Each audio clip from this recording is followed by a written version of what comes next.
This is Maharajas of Scale, a podcast where we go behind the scenes and talk to founders who are demolishing the myths around building and scaling a big business in India. These are the stories that have shattered the assumptions around Indian consumers and are changing the game completely. I am Krishna Jonakadla, serial entrepreneur, co-founder of Flit, the fashion locator in town, and startup mentor, bringing you these stories.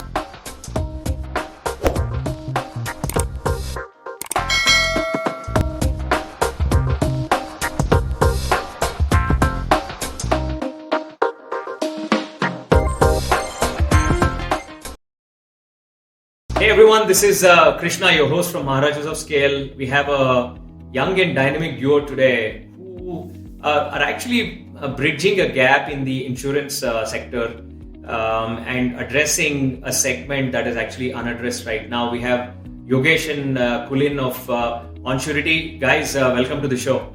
Hey, thanks, Krishna. Thanks for having us over, Krishna. Awesome. So, guys, tell us a little bit about yourself and what you're working on right now. Sure. So, hi, I'm Kulin and I'm the co-founder and CEO at Onsurity. I've spent the last 12 to 14 years in the startup ecosystem and, was a VC for close to about three and a half years. Then did my own startup, which was then actually hired by Freecharge. At Freecharge, I was responsible for growth partnerships where, those partnerships in a span of 8 months, drove close to about 2 million transactions. And post that, there was the Snapdeal acquisition happened. And post the acquisition, I was responsible for launching the Freecharge wallet for the digital ecosystem, where my team and I were kind of, lucky to work on a very interesting problem statement. And we acquired close to about 1 lakh digital merchants in less than 12 months. Then I took a sabbatical and then went on to join a new age general insurance company, ACO, where I was given the mandate to kind of, drive the P&L for, micro insurance, bite-sized insurance products. And that's where I met Yogesh. Yogesh was my counterpart on the underwriting, pricing, insurance design.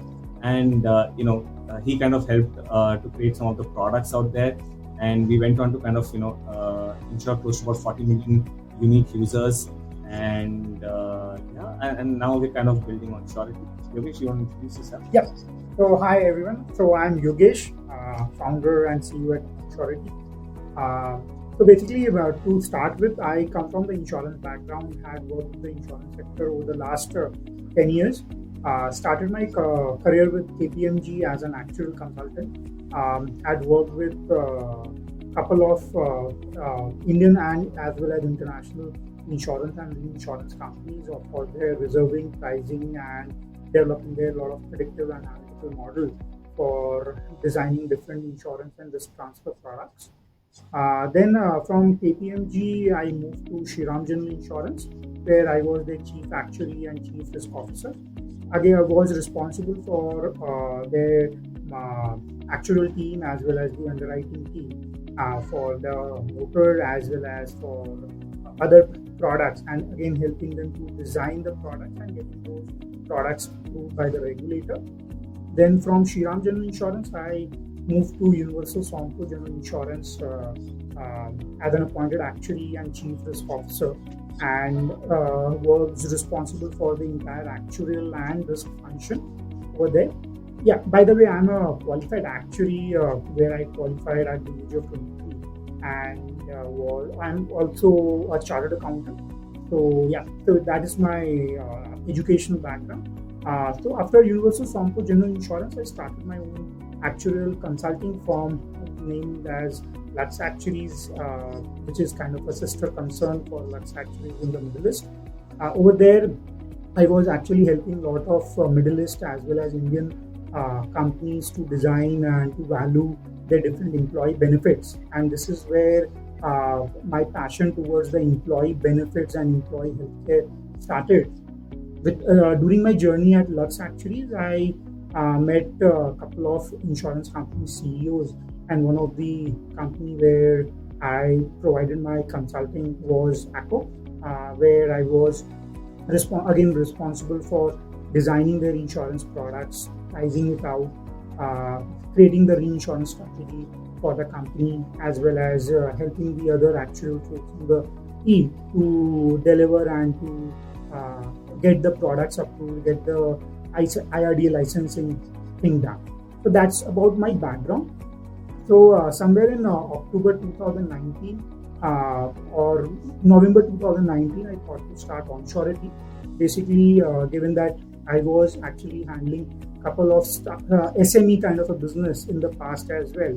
So generally the thing was the SME and their employees do not receive any kind of a healthcare because there was a kind of a gap in the supply where all the large players do not take care about the SME market. And this is how my journey or how I ideated this particular Onsurity, basically to go after that particular SME market and to at least create a kind of a platform where they can actually provide the healthcare and different employee benefits to all their employees, their workers, their consultants, etc. So with this ideation, I tried to convince a couple of investors to hand over some seed funds so that I can actually create a kind of a technology which can support a particular platform.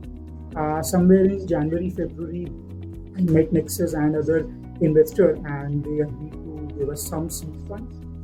Then somewhere in March 2020, because I was needing a co-founder because my background was more technical in terms of designing products, risk assessment, risk management, financial analysis, but I need someone who can actually scale the distribution, scale the go-to-market strategy.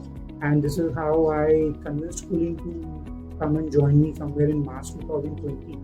And then with that, we launched our product, which we named as Onsurity Healthcare Membership, in somewhere in May 2020. It was like an India's first healthcare membership, which runs on a monthly subscription, which then that particular monthly healthcare subscription enables like SMEs to actually provide a kind of a healthcare support to their employees so that they should not be left so they cannot be, means their financial security and their health thing can be taken care about. Yeah. Interesting, guys. Interesting. Well, this is what I call as a multi-paragraph answer. One question leads to a multi-paragraph answer. You almost gave away the entire story. Now there's nothing for me to cover. I'm just kidding. That's fantastic. So let's. Which, if I can interrupt you once. Sure. What Yogesh is always embarrassed of saying that he is at the time when he kind of cleared his actuarial exam, he was actually the world's youngest actuary. And I don't know if someone's really contesting that or not right now, but in case no one's contesting, he's actually the world's youngest actuary at this point of time, in case no one's contesting that. Okay.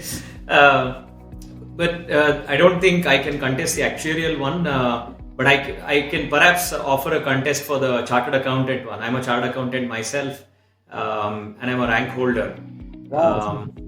And I was one of the youngest in the country.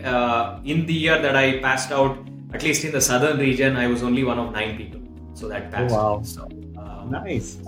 Yeah. So anyway, but I don't take education very seriously. I think it's essential from a knowledge perspective. That's what I mean. But all it does is it opens the door for your first job.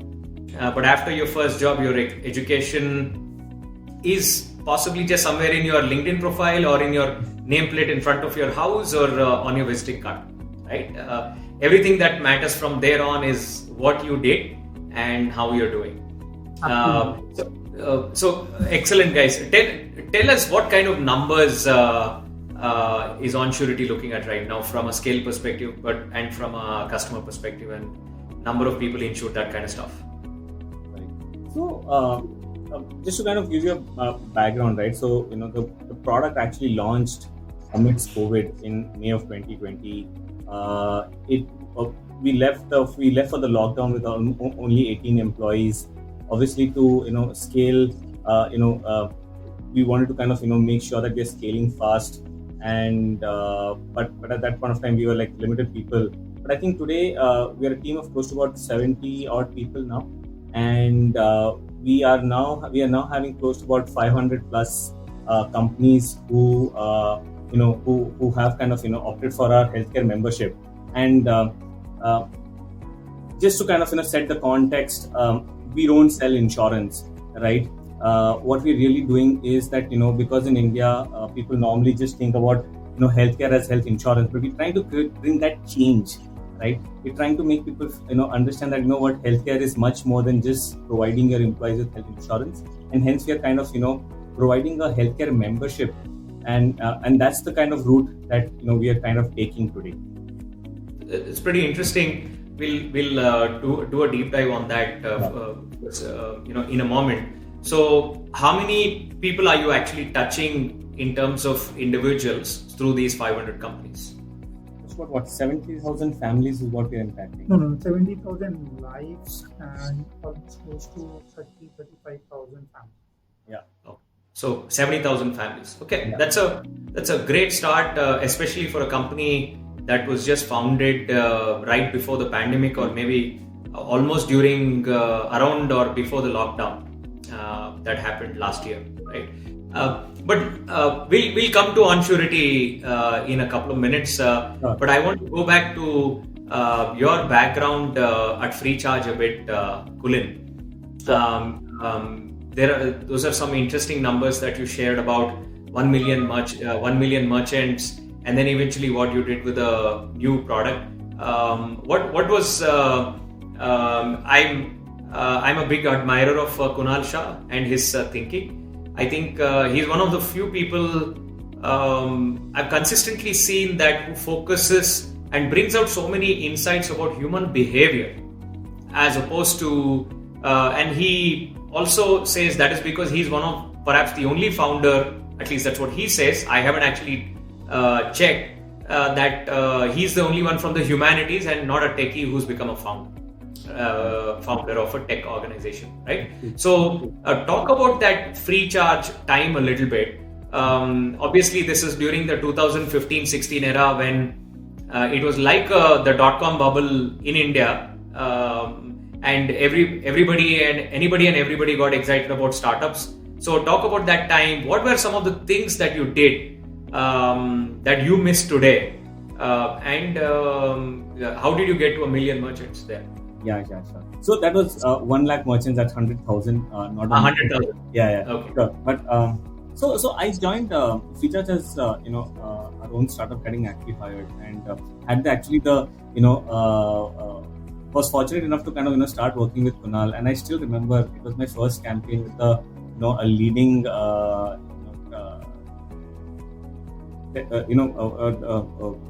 cab company, right? Ride hailing, sorry. Yeah. And I told Kunal that, hey, I'm going to do a campaign. It's going to cost, an X amount of lakhs, and I'm not sure whether I should do it. And Kunal just said one thing, right? He said, dude, agar front foot pe nahi aayega, to 6 kaise marega, right? And that really opened up the doors for me to say, hey, you know what? If you have to think scale, you have to take the risks, right? And that was a great starting point for me. And so started kind of first started doing growth partnerships. This is like the pre Snapdeal acquisition, and growth partnerships was a very unique concept at that point of time, where we were kind of partnering with leading brands like an Amazon or a Line Messenger, a Redbus, right, where we were kind of rewarding their users with rewards from the FreeCharge ecosystem, right? And that's how we kind of were kind of driving new users and driving the more transactions on the current user base, right? And getting very good user base itself, because these are coming from digital platforms, right? So that was something that's very interesting, and that's where we kind of first drove the 2 million transactions. And post the Snapdeal acquisition was then kind of we already had an ecosystem of digital merchants that we kind of were already working with, and now payments was another solution that we wanted to kind of provide to them. I think the biggest learning from FreeCharge and this whole kind of getting the 1 lakh merchants on board was that we never took ourselves to be selling a wallet or a PG, right? We never told ourselves that we are selling that. We said we are solving the growth problem, right? and suddenly the gatekeepers became enablers, and the CXOs and the CMOs and the CEOs became proponents internally or champions internally, saying, listen, we need to get Freecharge on board, right? Because they can solve our growth problem, right? And I think that's the interesting part that led us to kind of scale so fast, right? Because we said that, listen, we are not competing only with wallets, or we are not competing with PGs, right? Because then everything becomes around MDR, right? We said, listen, we are going to compete because we're going to partner with you in growth, right? And that helped us to kind of scale much faster, and get buy-ins much faster, integrate things much faster than others. And I think that's one of the key reasons how we got to a 1 lakh merchant in less than 12 months actually. Very interesting you should say that, because although I'm sure there is enough from a tactical perspective, the kind of maybe acquisition tactics, the campaigns you launched to get to 100,000, but what you're focusing on essentially is the core philosophy and the approach that you took to acquire them. More often than not, I've seen that a lot of founders, in fact, I come across a lot of startups, and the weird part about it is a lot of them are in limbo. They even when they're 1 or 2 founders, they've created a product, and some are still struggling with early users. And more often than not, when I actually lift the veil and say, there are 2 problems. One is there is almost no focus on growth or marketing. I've seen that, and the number of founders that do not even acknowledge that that's a track is so many. I would look around myself and see, and I keep wondering, hey, how come with this kind of a product, this startup is not going anywhere? This startup is not scaling or doing anything, right? And then I would ask them questions about growth, and most of the time they would look at me like a deer in headlights and say, what do you mean growth, right? So that's one. So one is the growth aspect, and the second one is confusing the method with the outcome. So payment gateway is the method. It is the method. It is just processing something. But the outcome really is, so for instance, if there are 100 people, and out of 100 people, only you're able to attract only 10 today, as opposed to you're able to attract 20, 25. Now you've actually grown their business. The method is still a payment gateway, but the end goal and the outcome is actually the growth in the business. So the funny thing is, we are going through that cycle right now in the product that we have. While what we do is, the method is less grow, but that's not the method. That is not our intent. Right? We don't even use that word. But the whole idea is, how can a normal person, the amount of business they lose, right, and they're unaware of the business they lose, is absolutely astounding. Right? So, for instance, 2 people have to come and do a deal together. Right. This person might say, okay, I don't know if I can trust this person. I don't know if I can get that protection. So I may not do that deal. Correct. So you will not even know that is revenue you've missed. I completely agree with you, and I've hit my head against the wall so many times, and I think Yogesh has done the same. When we are at Onsurity, that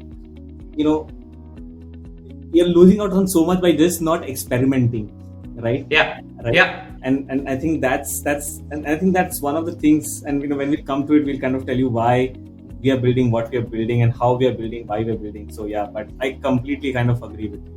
Yeah. So I can resonate with that, but I do want to get on to Yogesh's story a bit as well. Sure. So Yogesh's actuarial thing, you're a chartered accountant, I'm a chartered accountant, the 2 of us understand numbers.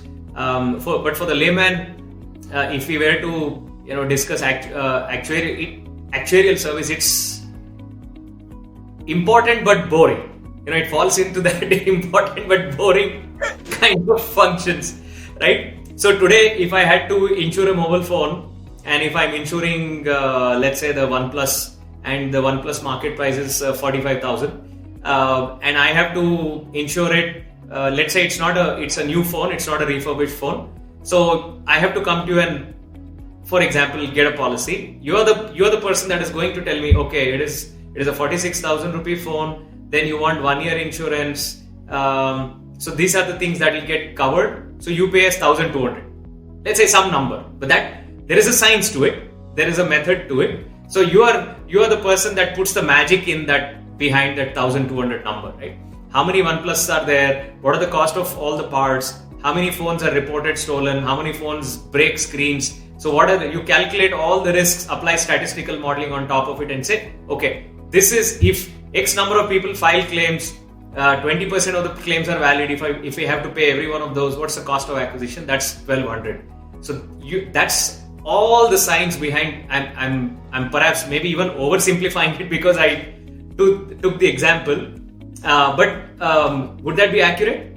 Absolutely, Krishna. So basically, that would be accurate. But these days or previously, we were actually going much more deeper. That if you suppose what the experience of, say, suppose actually it's a classification problem. So how exactly you classify Krishna versus Kulin versus right. Yogesh. So that's where the classification problem also comes around. But in a simple term, what you have mentioned that you need to compute what is the probability or what is the chance or what are the odds of Krishna breaking the phone and what is the average cost of repair of that phone, which we say frequency, the former one, and the severity, and multiply and get the cost. That's it. It's a very simple thing. I don't know why people had made it so much thing that it's means rocket science. It's not a rocket science. It's simply the more crunching of the data and understanding the behavior of the consumer and understanding the risk, how it is moving. That's it. Right. Interesting. I thought you're actually saying it's simple. In fact, most people in your place would say it's complicated because you have a degree to defend. No. So basically, Krishna, I would say that as what you have mentioned, I personally also believe that basically your degree, your qualification can only give you the first good job, but how you scale from there or how you create your own career graph is something. It's completely dependent on how exactly you are delivering to the organizations onto whom you are working with. Correct. So where did this? I've looked at your Android app, and then when I look at some of the original reviews, earliest reviews, it talks about mobile phone coverage. Yeah. And these predate your OnSurity launch last year, because I think from the timeline that I can see on the website, Feb 2020 or Jan 2020 was when the company was incorporated, and then eventually that is when you launched the health, the wellness platform or the wellness program. So I suspect you possibly have stayed on this idea for quite some time. Maybe it culminated, maybe it started with something else. So go into that story a little bit. So I will just go with that story. So basically, I was an actuary and an accountant, and somewhere I'm talking about May 2019 or April 2019 when I was also consulting a couple of insurtech. So one of the problem I actually taken on myself that how good I could be in delivering a kind of a technology product and how exactly we can develop. I could actually manage a kind of a product which could be like a mobile app. So with that kind of, just to experiment it out, because there are companies who are building a similar mobile application which can actually enable detection of damages on the phone. So I was trying to get a couple of engineers who could help me to develop that app, and also a couple of insurtech at that time. I was knowing that they really need the app, but again they could be having like some kind of a bandwidth issue to develop that. So I take that challenge, had developed a kind of a prototype. Again, in Play Store, if you have to give a demo to any of the potential clients, you need to submit the app and get it delivered. So that's how that particular mobile application got developed, just to demonstrate that it could be a technology app to detect the mobile screen phone. But again, it was not like a mainstream thing that I really want to develop. But it was more kind of how an actuary can an actuary manage the technology product somehow. So that's what the overall idea about. He wanted to add the dressing of technology to his boring, possibly, like you said, right, to his boring things. So I think that's what he was trying to experiment. Yeah. So can an actuary build a business or just keep serving the other businesses that he's serving? So basically, yeah, Krishna. So building business, I think Marwadi, being a Marwadi, I have been in my dad business from at the age of 14. So had learned basic business skills from there.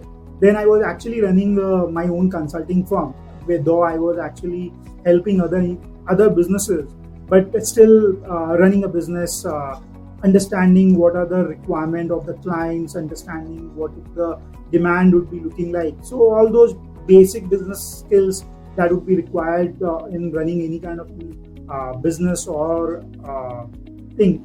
I was doing those particular stuff as well. But technology means, given that again, being an actuary or running an actual firm, we were actually building a lot of models or a lot of database applications, but building a consumer kind of an app which could be used on a regular basis by a consumer or like a first in hand kind of a thing. And that's where I wanted to experiment that most of the thing, whether I can build or I can at least enable the development of any technology. So what was the spark then? It is what you eventually did with Unsurety is a far cry from where you started with the original app. How did that come about? See, basically somewhere in August 2019, when I was actually running my consulting firm, a couple of my employees had come asking that they need healthcare. And even after working with insurance sector, with different health and knowing Kulin and other healthcare companies, we were not being able to procure any kind of a healthcare for our employees, and that was a too difficult part. And every time, whenever an interview comes around, whenever we need to attract any kind of a talent, and most of our talent were coming from all the top big fours, their first question is, okay, you can match my salary's expectation, but how are you going to match my perks and my benefits? And basically, for that, again, we were happy to spend it around in our consulting business, because again, it's a cost to salary, but still we were not being able to get that particular product. From that, all that journey started, that how exactly we can develop a platform for the SME, because for SME, there are a lot of good startups who had solved their payment problem, who had solved their working capital or a capital or loan problem, but no one had solved for their employee benefit problem or employee Medicare problem. So how about to create a kind of a platform which actually then try to solve that, because there was a serious supply constraint that was there. And you can imagine that a person like me who understand numbers, who still have some connects, still was not being able to get the proper employee healthcare for my employees. Quite surprised because at least the normal assumption has been that those that work in SME benefits forget. A lot of them don't get a formal salary slip, and they don't have salary accounts. They don't get their TDS remitted. A lot of things don't happen. Now you are actually telling me I'm going to give you the moon because when I don't get my basic benefits, because that's how the country's been run, and a lot of it, fortunately or unfortunately, has been structured. The cost of doing, the weird part is in an SME business, there's already a lot of competition, barring a few handful of firms. You are in a different league because you are running an actuarial business. You don't see 1,000 actuarial consulting firms, right? Risk underwriting firms, or possibly 25. But when you start looking at all the other SME businesses, small and medium businesses in India, competition is extensive, rampant. Now, on top of it, you have capital doesn't come cheap. On an average cost of capital, and as a CA you'll understand this, right? So average cost of capital is still somewhere around 20%. Now you bundle in the cost of managing competition, employee turnover, and then real estate costs, you have a perfect recipe where you almost have nothing to pay an employee. A lot of people don't understand this, but once you start getting into the SMB market, where there is nothing to defend, really, right? Because you're not offering anything that is out of the ordinary. If you go to a travel agent, he happens to be a neighborhood travel agent. All that he has to offer is easy access, right? Because with online, you're able to find prices, you're able to find fares. So for the average SMB, it's a segment that nobody wants to touch. So I'm actually surprised, but it also has a flip side to it, right? So there's a quote that is attributed to John F. Kennedy, and in that quote he at least says in the Chinese language, 2 letters represent danger, and the very same letters represent opportunity as well, right? So the way I see, wherever you see, and Thomas Alva Edison says, very few people recognize work, very few people recognize success, because most of the time success requires work, and it shows up in overalls, which is like mechanics uniform, and most people don't recognize it. So while a lot of people don't want to touch that, by definition that also means if you are able to crack it, it's got a humongous amount of impact that you can make, and the amount of wealth that you can create there, not just for you, and the impact that you can make as well, right? So why SME? It is a tough segment. So Krishna, actually you have mentioned and about that particular business, it could not be competitive. I will just take you like 10 years, 12 years back of my life, where I was actually... Could you get a little into frame? Where I was actually helping my dad's business. And the biggest problem what we were facing is the salary advances because of the health issues in the family. And this is basically a kind of a blue collar kind of a setup. It's a kind of a textile distribution firm. All the employees were having a salary of less than 10,000 rupees, almost like a 9 to 10 kind of an employee strength. But every year this particular problem happens, and we have to give salary advances because again, because of the humanity part, because that employee is there with us for very long. So we have to give advances. But for giving or providing any form of an advances, at most also have its own consequence, because again, once you start giving advances, it becomes a practice. Then you end up actually giving advances for non-Medicare reasons, which could be simple as someone wants to purchase a mobile phone, and you need to give a kind of a advance. So this is the basic problem of the SME. And I'm talking about somewhere in around year 2013, 14, 15. Now with the advent of all the gig workforce and Swiggy's, Zomato, Ola, Uber, that kind of a platform, these guys are also like the employees of the SME could be really can also become like a gig workforce, because they just have to purchase a bike or get a smartphone and start delivering at Swiggy or Zomato. And then it becomes like, we have seen use cases like that in Onsurity, where the employee is just coming, I want to give them the benefit, because it is becoming difficult now to attract the talent, because he will come and say us that I'm going to all these gig workforce platforms, because over there I'm actually getting much better paid, and on top of it I'm actually getting much more benefit, and my family is more secure. So that is like one thing where all the SMEs are coming up. And basically, Krishna, you have actually cracked that very 3 words: competition, employee turnover, and the cost of working capital. And being a SME, we know that these are the 3 major problems in order to actually enable our product to scale. Because these are the problem for every SME, be it like as big or as small, that these are the 3 work problems. So when we started designing the product, we were knowing that these are my 3 constraints which I need to optimize for. And luckily, we were being able to crack all these 3 issues, so that for any SME, this particular problem they may not show reluctance to actually to get this particular product.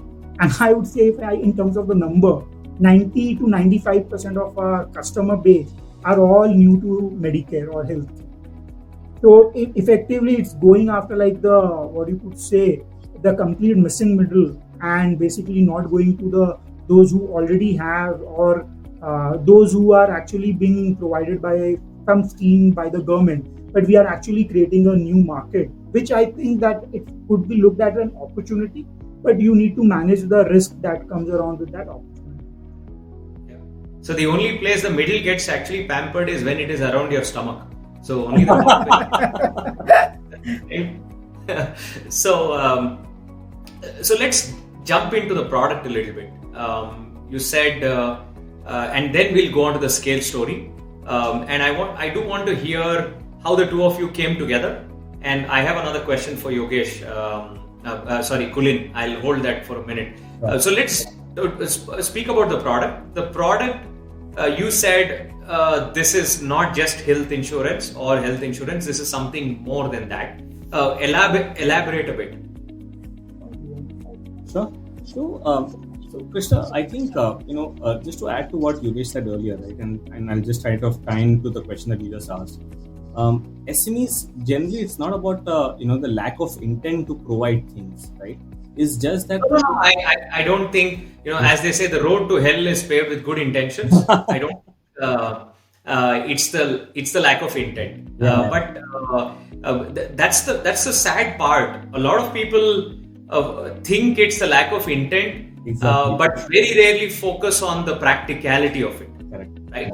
Most problems are practical than intentional, and the structure of what we have created all around us, but is what drives us. But go ahead.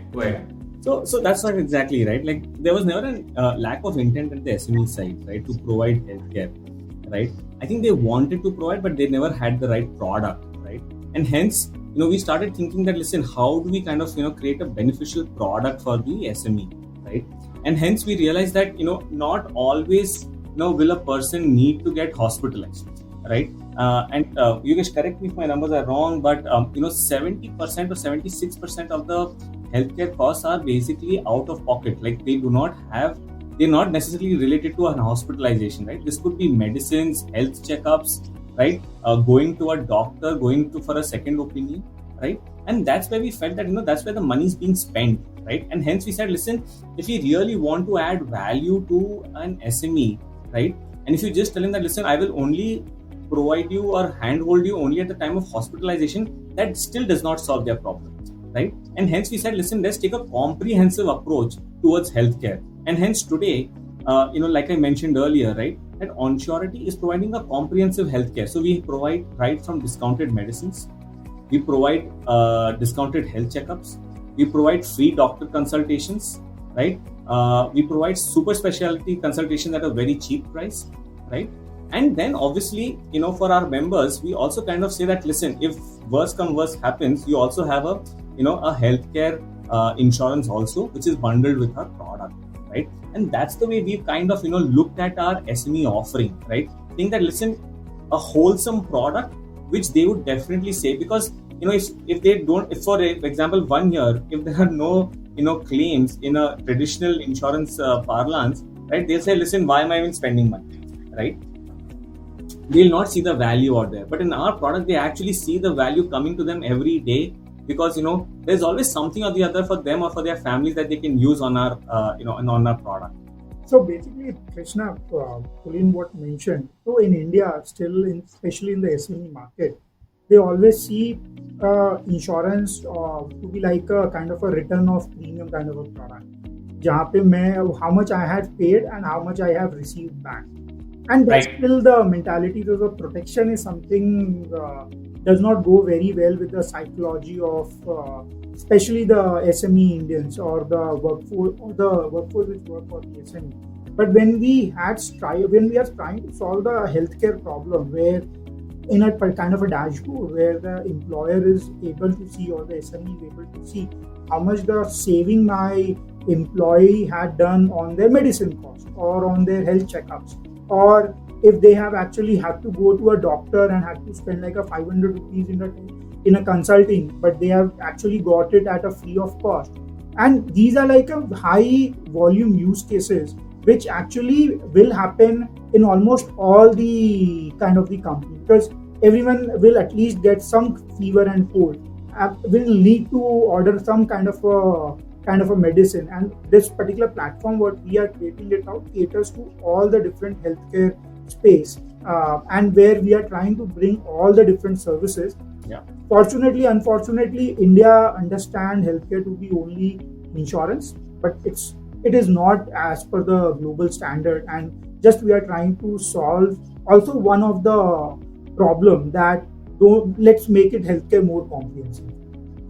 So I'm a bit puzzled, guys. The normal approach would be, even for a very large corporate in India, let's say you work for a blue chip organization.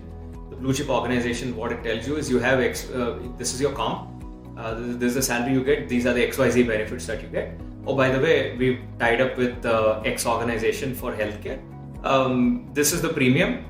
The ones that still support parents as dependents, which are the still benign or benevolent organizations, still allow you to add your extended family. Most of them have stripped it down to your immediate spouse and your children. Correct. So in that, even in that case, no matter who they have that insurance policy with, all the things that you are talking about doesn't practically exist. If the policy somehow has a network where it provides those diagnostics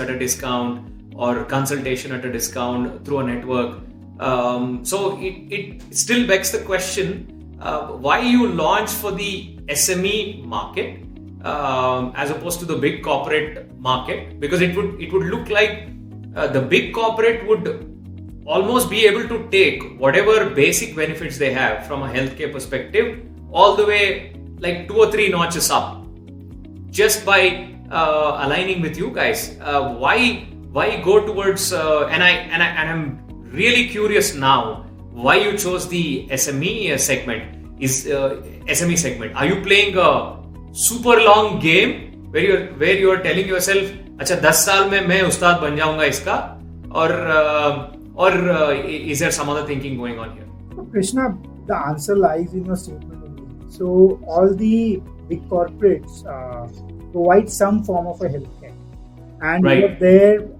and everyone claims, means no matter what, means all the organization which actually provide product to all the big corporates, they actually claim that they give all these services.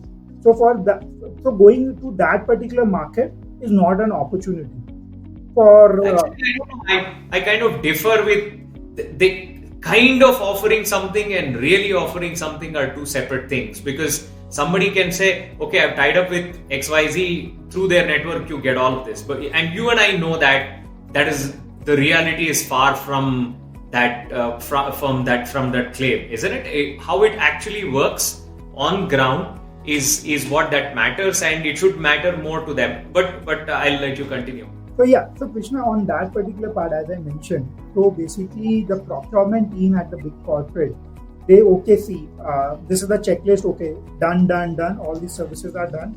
Now tell me what is the cost, and okay, your cost is like 1 lakh rupees or your cost is like 5 lakh rupees.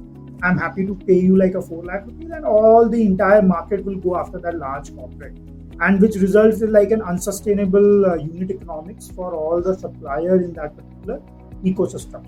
So this is where, and again, because in that particular market, the supply, there is an oversupply that is there, and still the demand is restricted because only I would say 8 crore lives are actually associated with large corporates, and still like the rest 135 crore odd people are still not are working under the large corporate sector.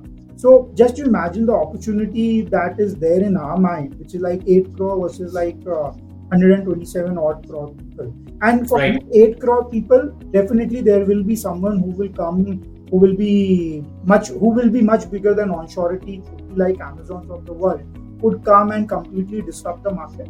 But for us, given that the market is fragmented and we really want to serve the SME, that's why we are trying to target and try to keep more focused towards the small businesses.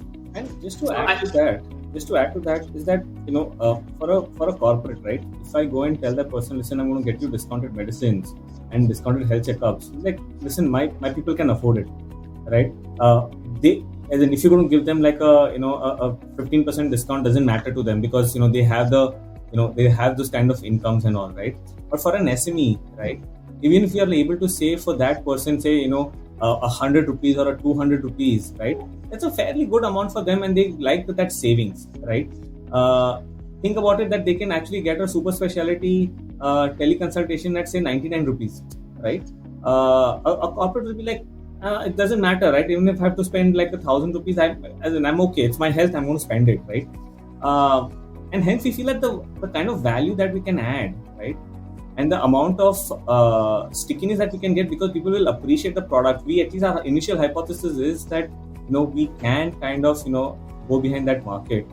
And like you rightly said, he's a Marwadi, I'm a Gujarati. We are in this for the long run. But I will also debunk your claims, guys. Marwaris and Gujaratis are very smart about short-term business as well. I'm sure there is some smart economics behind it, because once you start, just like, let's say, sachet economics, right? That's a whole different economics altogether. With the SMEs, it is not price matters, but only up to a point, because you're literally like an oasis in the middle of a desert. They don't have too many options, and some of the ones that do want to offer, and there are several quality firms today in the SMB market. In fact, the travel firm kind of a business that I contrasted is possibly even in the much smaller market. We have fairly good size manufacturing organizations. We have fairly good size service organizations today. There is decent scale amongst these companies, but they have been underserved. They're in that middle that nobody talks about, nobody discusses. But I think the day we start seeing focus on them, a lot of them that are 400, 500 people organizations will become 20,000, 30,000 people organizations. They are capable. The ones that the people at the helm of these businesses that run it for their lifestyle will be booted out, and people that run it as a professional business will grow them. Let's jump before we jump onto the scale story. Yogesh, was it you who pulled in Kulin? And I'm suspecting that's the case, because this is more of a this seems to be drawing from both your strengths, because it's not an insurance product. I mean, it's not, insurance is part of it, but it's not predominantly insurance. And for the amount of time, Kulin, was FreeCharge your first job? No. So I started actually with Aditya Birla, where I was a part of their group management training program. Then I was a venture capital professional for almost 3.5 years. Then did my own startup for 3 years, and then I went to FreeCharge. Yeah. Okay. So in all of it, I'm quite certain I'll go out on a limb and say your most exciting time perhaps was at FreeCharge. The amount of that's true. That's true. Right. And ever since 2012-13, wallets have taken off. That's been an exciting business. But it is interesting that you completely jumped on to a different path. Not to say that I'm sure all of the growth that you handled there, you are working on recreating that here, and all the methods that you learned there, you're going to focus on here. But what is it that was so alluring about this that the two of you decided to forge a completely new line altogether, and how did the two of you come together? So basically, Krishna. Actually, let's ask Krishna. You want a fancy answer, or you want a boring answer? I want the real answer. Okay, then that's the boring one. Let me give you the boring answer. So effectively, what had happened, Krishna, that I was in the market, and the investors to whom I was talking to was really interested and got a goosebump with the kind of the idea that we are pursuing and I was pursuing, and they were actually understood that this could be like a great potential. But I would say that they told me categorically that you are good, the idea is good, the kind of the product that you are going to develop, we understand that you will be able to deliver it out. But we really see a gap in your team, which is like someone who could come and do like a growth for you. And I'm talking about this somewhere like January and Jan 2020 kind of a thing. And at that time, I was actually talking to a couple of my other friends who could come and join me as a co-founder, because the term sheet was almost on the table. Means I would be candid about it. The term sheet was on the table, but with the category that I need to find a co-founder, because one is the kind of getting some kind of a complementary skills to my skill set, and the second one, again, it's always to have good means. I really, given that it was my first startup, so I really realized after talking to investors that they really bang on two heads. They don't want to collate their risk into one single head. And this is how I started pursuing another co-founder. Talked to a couple of my friends, and again, one of them was Kulin. And Kulin at that time was trying to take a sabbatical, and where he was planning to go to the US for some travel. And it was somewhere like first week of February. And I tried to convince Kulin. He said that after coming back from the US, I will evaluate. But yeah, I'm happy to help you how much I can in order to connect you with the right kind of a team member or with the right other folks who could be good for your kind of an enterprise what you're building. Then suddenly the COVID breakdown, Corona happens, travel restrictions start happening around, and then I was left without a job, and he kind of told me, "Listen, you're not going to get a job any which ways if COVID lockdown happens." And I have taken a sabbatical in the past also, for personal reasons. So my wife was in New York, and in the middle of demonetization, when wallets are really picking up, I said, "Listen, I'm going to jump off from this ship, however exciting it is." I went to the US for almost like 7 to 8 months. This is between December 16 and August 17, right? My sister currently resides in New York, so I was like, okay, you know what? Best recipe.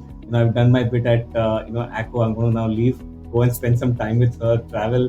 The parts that I've not been in in the US, and but obviously COVID happened, and I was not going to be traveling for some time. And I think that's when Yogesh and I said, okay, you know what? Yeah, can possibly try something like this out. And yeah, that's the boring story that we have for how we got together. But yeah. What would you have told me if I had asked for the interesting one? Oh, for the interesting one, I would have said, what, it was a great market, and what the product that we would have really gone behind it. We had no idea how we were going to crack this market. Believe me, there was no idea, right? So we were knowing that there's something that is missing on the supply, and there is some demand. How much the demand would be, how much the supply, how the supply would be cracked, completely clueless. Told you back of the napkin stories and all we could have possibly told you, but yeah that's exactly what happened. Basically, we know from my personal experience and from a couple of 50-60 surveys which I conducted whether SME will purchase or not. But 50-60 samples, maybe there was a kind of a clue that okay, there could be like a lot of work that needs to be done. But we just was having some idea that there is a demand that is there and there is no supply that is there. That's it. So then let's jump into the scale question, but answer the funding questions for me. It very rarely happens that unless the opportunity is so compelling and the founder, the person behind it is so compelling that you end up in a situation like you did, where there's a term sheet on the conditional term sheet on the table which says, okay, go acquire, because you still don't have a tech co-founder, right? Because there is quite a bit of technology behind it that will be there required in the days to come. So I'm sure there is a boring story behind that funding thing to how the term sheet happened. Talk about that a little bit. So basically, Krishna, you have. What did you present to them? Because if the service, the 60, 70 odd service, and for somebody like Nexus, they have, it's not like they do have good data, while VCs know an inch deep about a mile wide number of industries. The founders that are working on an industry know much more deeper than them, right? So, but what is it that really turned for you? So Krishna, basically the volume means the kind of the untapped market that is there. So if I talk you with the numbers in the any kind of I'm talking about the low and middle income countries in the world. So their numbers compared to what India is having out, be it like insurance, be it like out of pocket expenses, healthcare spend, it's like we are like almost like 70% behind even from the low and middle income. So effectively, there is a huge potential market that was there. So this is basically all the VCs are knowing about. Now the second part is they really try to bang on the kind of the team or the founder. In terms of the at that time, what the kind of the experience what I was bringing onto the table, I understand data a lot. Means building a lot of good predictive models, scalable models, which can run on cloud and can actually predict results over the fly was like something I literally enjoy. Secondly, I enjoy creating products and specifically risk products. And in the past itself, where I have designed products which was completely new to the market, might be definitely you would be the customer of that particular product. I can say that. But those particular products were completely unique, which I and other team members of mine had designed at that point in time. So with this kind of a thing, definitely the investor had taken a bit. Of course, from the technology angle, again, there was I would say, but they always try to look as a co-founder on the technology side. But the kind of the experience what I was bringing onto the table, it was like quasi technology guy, because in technology we actually classify four, 2 to 3 problems. What is my backend solution? How my front end will look like, and how my data could be get structured. So these are the 3 technology layers. Of course, I was having some experience on the third layer, data structuring, data management part. On the front end, no clue. Back end, at least still having given that there was a quite correlation between the back end and the data leg. So that is what whenever they ask some technology question, I was being able to answer that.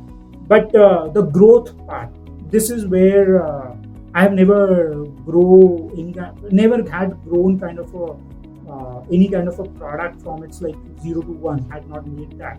So that's why the mandate was very clear that this is the second guy we need to bring.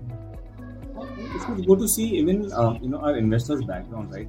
They have kind of solved an SME problem when it came to e-commerce through Snapdeal, right?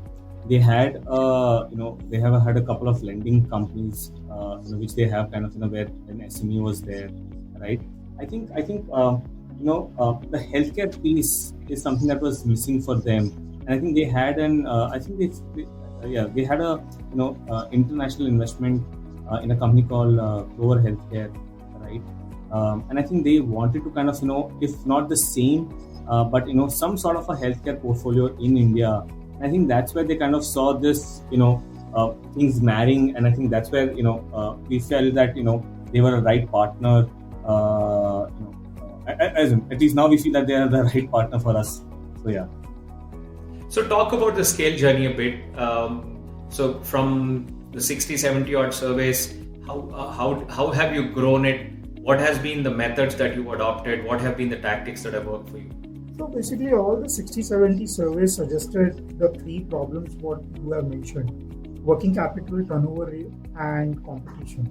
And basically, so the product, and again, one more problem was the compliance, how it will be like an ease of doing business. So the problem statement was very clear that these are the 4 things that you need to tick mark.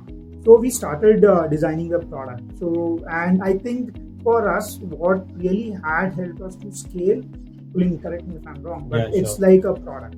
Means the product what we have been able to design it out and how we have created the technology layer around it. So if I tell you about, it's a first in kind of a monthly membership.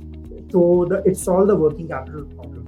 So for an employer, if he had to purchase a product for a 10-member team, he needs to spend at least like a 1,20,000 rupees at the outset. But in our platform, it is as cheaper as 10,000 to start with.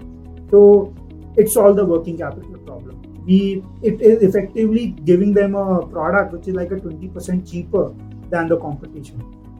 Or 20%, I would not say it's competition, but 20% cheaper than the next available alternative automatically if we break it down on a monthly basis. The second one, what it really worked well, it's like a zero compliance. It's a 2-minute process. Give us the GST number through data, through technology. We understand what's the where the SME is, what kind of an industry he's working with, etc., etc. And within 2 minutes, he can onboard his entire team. So basically, it's no like a jhanjat of 1 month process, which is there in the platform. The third thing again, employee turnover. So we have created a kind of a platform which runs like an Amazon hourly billing. So basically, if the employee is there, so we charge our membership cost is based on man days. So if the employee is there and had worked with you, it charges the employer. Otherwise, if the employee leaves, we do a kind of a proportionate refund or a proportionate charge for that. So this is how we really solve these 3 problems, and apart from the offerings that we are having. And from a growth perspective, right?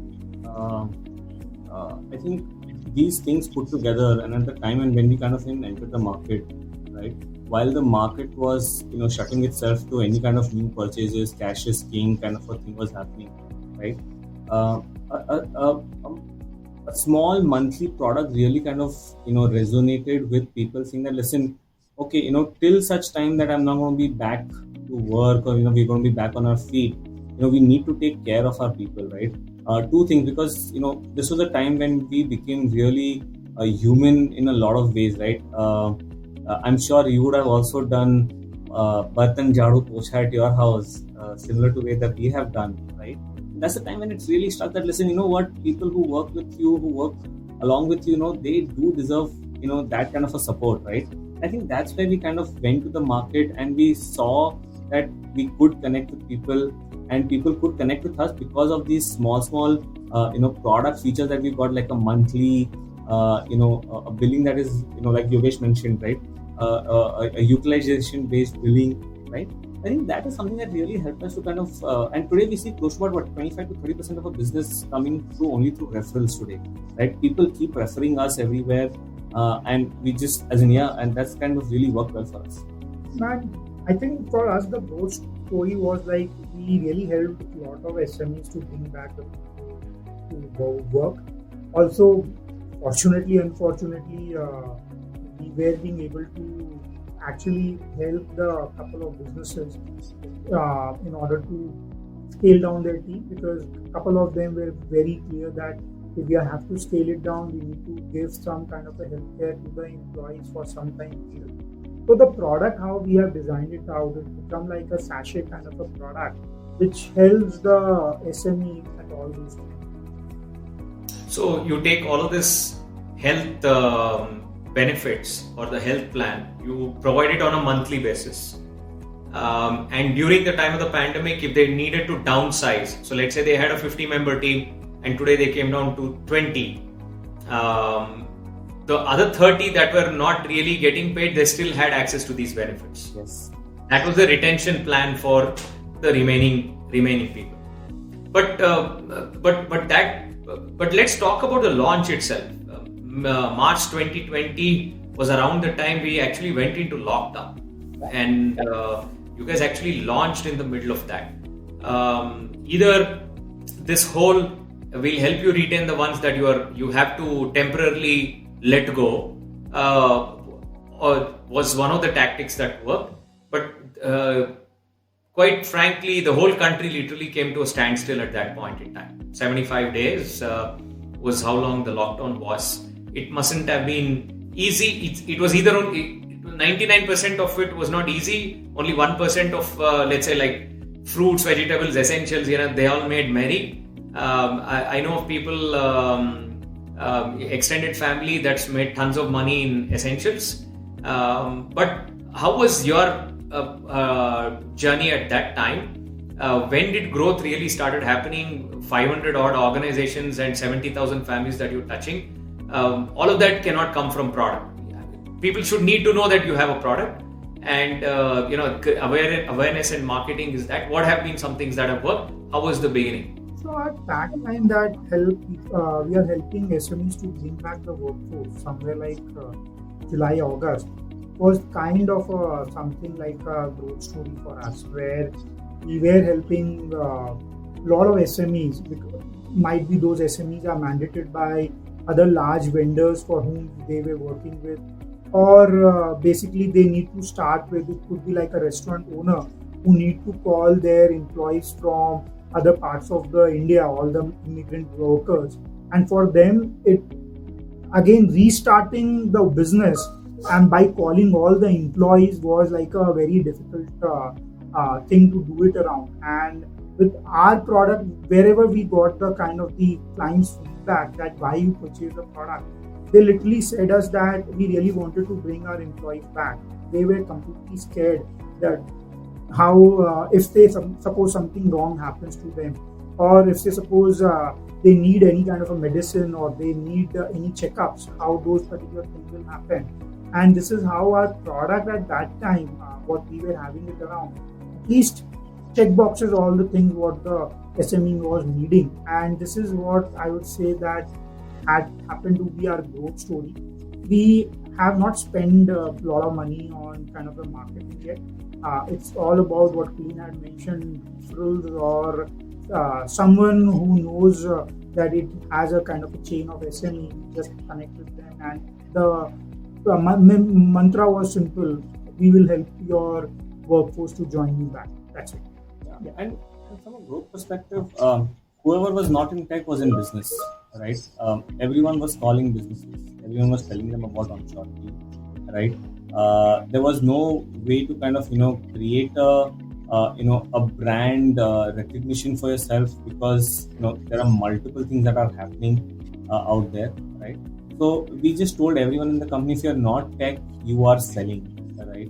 So we have kind of called up thousands of SMEs and just told them, listen, you don't want to buy right now, don't buy right now. That is okay, right? But just hear us out, right? If you ever need something, we are there for you, right? And we completely believe in one thing, that don't sell, right? Problem solve, right? And these are some of the learnings that we've always taken back, saying that, listen, what is the problem statement? One is the intent is there, product not available, and hence solve the problem of making the right product available, right? Problem statement is, how do I get people back? Money might not be always the thing, right? If I increase 1,000 rupees in the salary per month, will the person want to still come back, right? But the perceived value of a healthcare program, right, has a more appeal towards saying that, okay, you know what, if something happens, my employer might be there to help me out by giving such benefits, right? And I think that whole thought process of problem solving instead of selling. Today also we see a lot of people in the space kind of always talking about selling, right? We're saying, listen, don't think that way. Just think about problem solving. We've said no to a lot of SMEs, right? We said no to them because we said, listen, we don't fit your story right now. Possibly we are not the best partners at this point of time, right? We have said no to people, right? But the people whom we have kind of been able to solve, they still stick around with us. So, guys, the Indian medical system has a lot of hidden and open inefficiencies. Some of what you're trying to do means that perhaps, I'm just guessing aloud here, that you'll have to strike your own pricing contracts, you'll have to strike your own pricing deals. when you're getting consultation from super specialty hospitals, the medicine part perhaps is maybe not that tough, because a lot of larger chains today offer anywhere between 15-20%. I'm not taking away the benefit of that for a moment, but the institutional support is far more different. How did you go about putting that together? So from that perspective, right, we have kind of obviously done some tie-ups in the ecosystem. We are kind of saying that, listen, not every day do you require someone who is going to keep asking for a cardiologist. Not every day is someone who's going to ask for a neurologist, right? But you kind of set up a discussion with a few of them, get them on board, and say, listen, in case someone does require, right, we would love to kind of get your opinion out here, kind of a thing, right? So we are kind of getting this, and we will build it to scale, right? But today, at this point of time, we are also kind of seeing that what are the possible solutions available in the market today, right? And can we bring them in our backend and create a marketplace of our own, right? And then start giving this, because there are a lot of pockets today, even in the digital ecosystem, where there are a lot of products, but they are in pockets, right? Can we create can we stitch the experience together, right? OnSurety is all about customer experience at the end of the day, right? Not necessarily that we have to reinvent the wheel, right? But can we kind of stitch that experience and say that, listen, if you are getting something, it's getting the OnSurety experience, right? So that has also been one of the thought processes of kind of scaling up faster.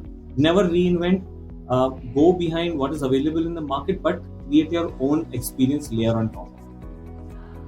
So you've aggregated other solutions as well. You struck your own pricing agreements. Absolutely. And, it's a combination of both, to be honest. Interesting. Awesome, guys. This has been a fabulous conversation. I cannot for a moment, not even a year old, maybe just scratching a year. This is incredible progress for a year.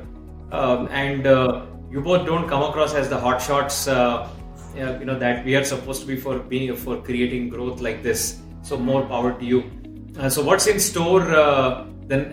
What's the next? Now that you maybe getting closer to Basecamp, what's the next peak that you're trying to scale? What's the next big peak for you and for the team and the company? I think the next big thing that we want to do is definitely kind of start putting in together and focus more on the customer experience part of it, because we have a sizable number, like you said, right? At least for us, we feel that we are overwhelmed with the kind of good response that we got, but we don't want to kind of let our customers down at this point of time. So the next big thing is kind of work on the entire experience part of it, right?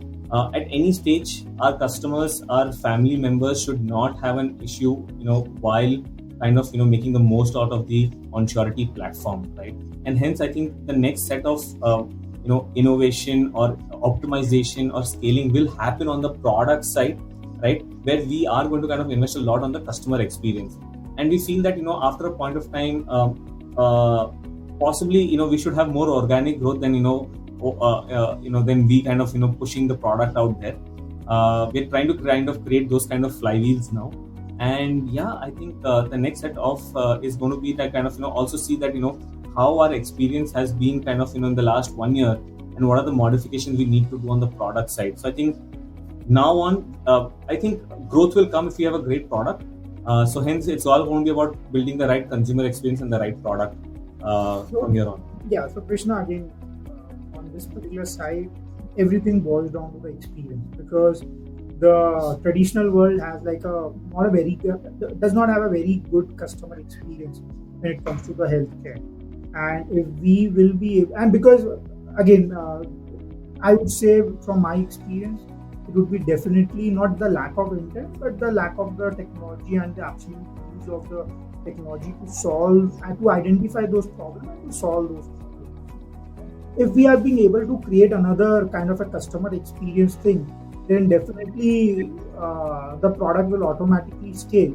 Because if we are being able to create a huge gap between our experience versus the experience that is available in the alternatives, is something that can really trigger the growth factor. Because when it comes to the healthcare, the kind of the thought process of an individual or a company is that nothing should go wrong. Nothing should go wrong, because if anything go wrong, it could create like a huge impact on the brand, on the company's brand, or on the individual's life, or on their family's life. And that can only get watertighted by the technology and by giving the right customer experience.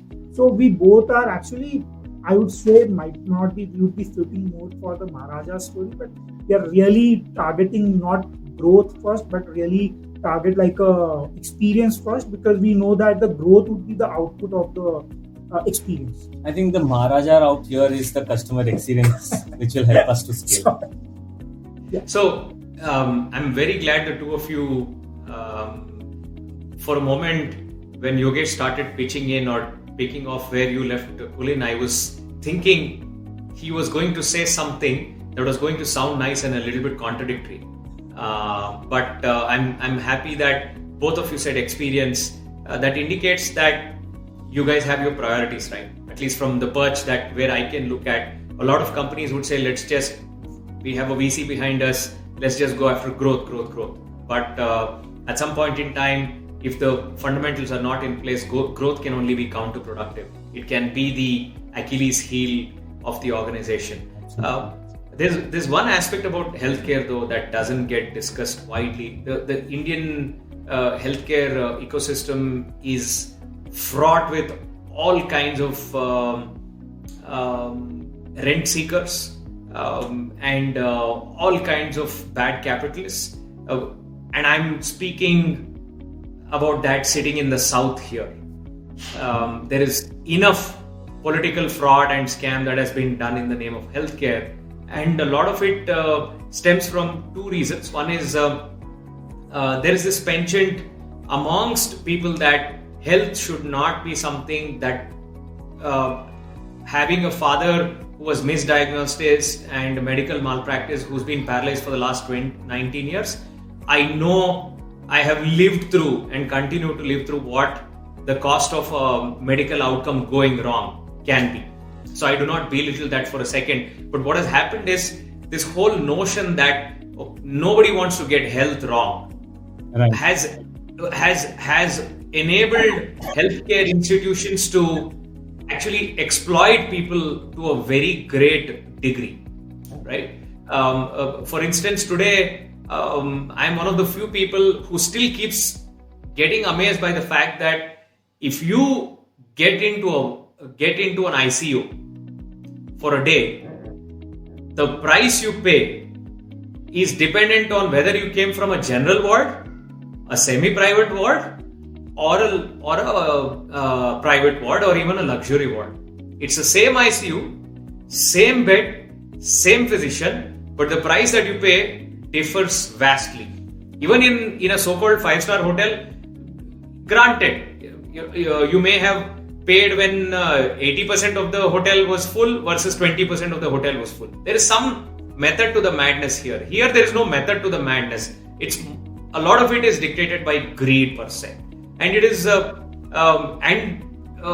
study of healthcare ethics points that institutions in South are a lot more better than institutions elsewhere in the country. And I consistently get shocked by the amount of, I would say, unfair practices. Mostly they're borderline unethical. They're not illegal. And a lot of it is because in the Indian culture, doctors are equated with gods because of their ability to heal you. We blindly take their word for it. But I do hope that there's some organization that comes in and starts pushing, and nobody's saying, and the other extreme would be to socialize all of this and make government pay for it. That's the wrong solution. Yeah. So people, we seem to think it's either this end of hell or that end of hell, and I don't think. Again, we ignore the middle here as well. So I think it's somebody has to strike a happy balance. I don't want to name the portal, but there's a portal which is scaled massively in healthcare, right? I respect what they've done, but I hope at some point in time, experience also means putting out data to say, okay, how many of their diagnoses are actually right? How many of their patients actually get treated for the right things? I'll give you an example. There's a family member that used to consult in a nursing home, very senior family member who's led medical associations in the country. He had been practicing in this hospital for the last 35 years. In the last 2 years, that hospital changed hands. It changed ownership. The new owners is a husband and wife. Both of them are doctors.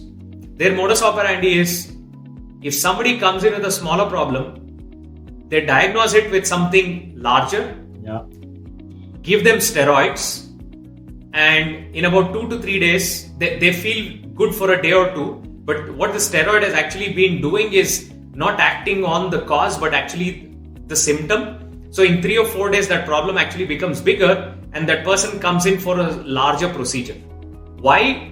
From what I understand, the wife has a penchant for luxury goods. They want to travel around in large cars, very expensive cars, and go shopping around practically and they take a international vacation every 2 months. So it may be an extreme case, but what's happening is at some point in time, I think transparency of data, ranking of healthcare institutions, and making sure that because it cannot come from a drug, for at least drug prices, there is a comptroller of drugs in India. But for healthcare, while there is a healthcare system, but it's still the Wild West. But I hope somewhere it's there in your market, roadmap. Krishna, that is what the experience, one of the pie of the experience, what we say is healthcare value. Healthcare value is nothing but the optimized equation for quality of the healthcare and the cost. So it's neither optimized on the cost nor it optimized for the quality. It optimized for both of the parameters, and this is what through data it can get solved. Of course, OnSurety could not be the only entity who would be solving this healthcare value in this value chain. But definitely, when we are designing the product, when we are designing a technology, how exactly we can optimize or create a better healthcare value, not only for our customers, but their direct and indirect family members. And this is what the experience counts for us. Because if we are being able to, because ultimately this particular thing, the incident what we have mentioned, we always encounter those incidents in our personal life, in our professional life. And this is where what we know that with a very, very handful number of frauds that happens, of course, there are like very, very good hospitals that are there in the country which still believe on this healthcare value. How exactly we can inform our customers, their family members to actually cherry pick those hospitals. And this can be only possible through data, and again, there will be other providers who will come up, optimize it out for. But I think the new healthcare for India will definitely try to solve this particular problem. I would say that this problem had become like what you have mentioned, what the problem of the airline somewhere in 2000 or 2001, when the prices of the airline and the hotels were completely ambiguous, it was not transparent.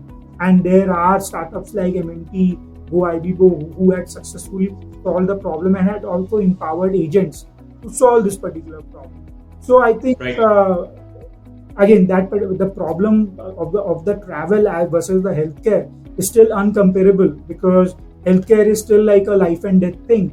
But definitely there will be like some like good startups who definitely try to solve this particular problem, and definitely OnSurety would be contributing a bit onto that particular problem to solve. Yeah, I know. Once you bring in volumes will also make a difference, because then you're not just serving a sliver of the population, you are serving a larger one. So when you couple volume with data and information and awareness, it forces people to change. There will still be the stubborn, obstinate ones that won't change. They'll go down hard. But the rest of them will see the writing on the wall and say, hey, I think the environment is changing, माहौल बदल रहा है, so जो पुराने तरीका हमने इस्तेमाल किया है वो अभी नहीं चलेगा, तो चलो हम भी बदल देते हैं. So awesome, fantastic guys, this has been an awesome conversation. We know you'll scale greater peaks, and when you scale the next peak, Maharajas of Scale will be back with you to see what that journey has been like, what have been some new learnings, and what have been some new impact that you've caused. Any closing comments that the two of you would like to add? We always end with anyone saying that in case you and your teams need a healthcare, OnSurety is here and would love to kind of serve your team members. So I think, we are always selling at the end of the day. So let us know if we can solve your problem of healthcare for your employees. OnSurety is there for you. So we'll just put it out for our listeners, all the entrepreneurs and companies that are building, maybe there's a special plan you can offer them. Absolutely. So let's do this one thing. We're going to create a code called Maharaja 15, okay? And we're going to give like a discount of 15% for the next 3 months, right?